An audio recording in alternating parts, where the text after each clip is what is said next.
Alright, I'll tell you the reason why I'm just making this quick video. So I wanted to take my phone on my walk. As you can see, I'm about to prepare for a nice cool breeze at 7:34 p.m. It's about 40 degrees, so I was thinking I was going to take my phone so I could like walk and talk about this, but I like to do my walks with just nothing but like no phone whatsoever. So I just wanted to document this thought like right now before I go. I realized on my drive today to the gym, or no, from the gym to home, I realized, like I spoke to myself out loud again, that nothing really matters that much. Like in the grand scheme of things, that our existence, like, is just an individual. Like, it does not matter whatsoever in the grand scheme of the universe. No matter what we do, from the day we're born to the day we die, in this lifespan of like maybe, I mean, for me it's gonna be like probably 120 years. Even if I fucking conquer the world like Alexander the Great, it won't matter, because centuries later it's like his effect didn't really last that long. Like, now we live in a new world, you know? My point is like nothing we really do matters. And I had that epiphany. I was like, it's like we're so small, just compared to like the millions and billions and trillions and infinite number of galaxies in our just one universe. And there's probably a multiverse of infinite universes, and then we have this tiny like speck of sand called Earth, and then like I have my problems, and I'm like, in this grand scheme of things, it doesn't mean shit. I was like, wow, it's liberating to know, because everything, I'm finally starting to understand this quote that Kai gave me. Everything is nothing, because anything divided by infinity equals zero. Because everything is literally nothing. Like, nothing matters. Like, no matter what we do, no matter what we say, no matter what we accomplish, really, in our lives, it doesn't change the significance of the universe. Now, that's not to say, is there meaning in life? Is there a way to live a successful life? Because we all end up the same. We all die, right? We all end up in the same place, which is the grave. Charlie Munger, who died recently, worth billions of dollars, right? Net worth over billions, and he's dead. Now, respect to him, of course, he's like one of the greatest investors and entrepreneurs to ever exist, but he dies, he's dead just like the soldier who was blown up in the trenches during World War III. Like, they both ended up dead.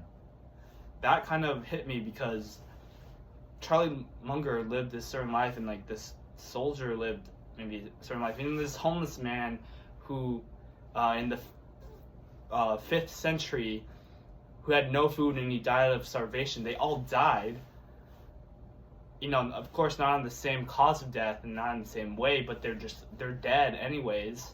Their existence ceased.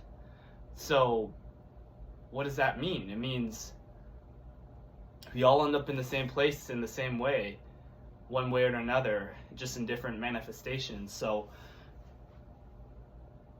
but that's not to say, right, that Charlie didn't live a successful life, or this soldier didn't live a meaningful and purposeful life. And I think that's where I kind of came to realize that it's not that life has no meaning. In the grand scheme of things, we don't exist, like, our existence doesn't matter, but that doesn't mean that we can't live a life of success. We can't live a life of purpose, of meaning, of intention, of love, of faith, of authenticity. And that just gives a lot more that gives a lot more importance to what we actually need to cherish, which is the present moment, which is right now. And I like loop this to how most people don't live in the now, because this is the really only thing that we have. Because the future doesn't exist, the past doesn't exist, yet most people live in the future, dwell on the past, but never live of what is actually real, which is in right now. The moment is all we have. Literally, that it's the only way of existence. And I think that's really what I mean, just through critical thinking, you think of the future, right? That we're eventually gonna die, but that's still living in the future. You're still thinking. You're not thinking in the now, because if I was thinking in the now, I would be aware of my breath. I'd be aware of these red lights around me. I'd be aware of the warmth of my clothing. That is what it means to be in the present moment, and I think that gave me a much greater appreciation of, my meditation practice and my ability to be aware in the present and appreciate the moment. And I was like, the ending is just spoiled, right? The ending of life is just, it's going to end the same way. I already know how it's going to end. So what gives life meaning? And I journaled about this, and I said, there's like a couple things. There are blissful moments. There's truth, the pursuit of truth. There's people that I love, relationships that I will cherish, and miracles. I have that written down on one of my walls. But those four things, like, I realized I need to cherish these things, because that's really, all of those things are undeniably invaluable and something that I need to not take granted for and appreciate when it does come, when it happened in my life. So I really want to cherish those things, blissful moments. I realized how much of a blissful moment buying Easy Grow and going to homeschool was, or deciding to go into homeschool last year, because that literally changed the trajectory of my life. Those two decisions, to pursue Easy Grow and to basically go out of high school and switch to homeschool, changed who I am. Like, I wouldn't be who I am today if it weren't for those two things. I realized that I'm just so thankful for that moment, and it's so blissful because it had a profound impact in my life. But in the grand scheme of things, it doesn't matter, right? But in the present moment right now, as I reflect, I express gratitude and appreciation, and I think that's something that matters, in the now. So I wanted to document that thought. I'm gonna go for a walk now.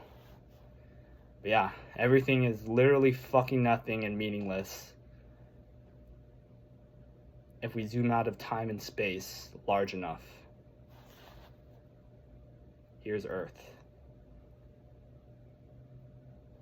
And then my problems, my resistance, my dreams, my existence. I was like, this is kind of dark, but I was like, as I was driving, I was like, if I crash into these cars right now, will it have a significant impact on the universe? And I'm like, no, like, none of it. Like even in like a couple months, everyone will forget that accident happened. Now, if I die, of course, like, that's horrible. Why would I want to crash and, like, kill someone or, like, damage their car? Like, that wasn't the point, but it was a meaningful reflection of how insignificant our problems and circumstances really are as humans when we place so much significance and burden onto ourselves for no apparent reason, because we haven't rationally, critically thought of what it really means to be in that situation. And what it means to be in that situation is to control your own thoughts and actions, and to be in the present moment and to deal with it in a calm, rational way, be able to make your proper judgments, control your perceptions, willingly accept what's outside of your control. This is all, like, I love Stoicism, man. It's so liberate. It's such a simple philosophy. And I gained such a great appreciation for it. Like, I'm so grateful for Ryan Holiday, Marcus Aurelius, Epictetus, Seneca. Right here, man. Right here. Daily Stoic. Changed my life, man. I love Stoicism. It ties into what all of this means. But anyways, I'm getting ahead of myself. I like to talk deep, meaningful concepts. But yeah, today is, by the way, January 19th, 2024. I'll just keep this one as uploaded. And yeah, it's a thought for you. Peace. Elijah out.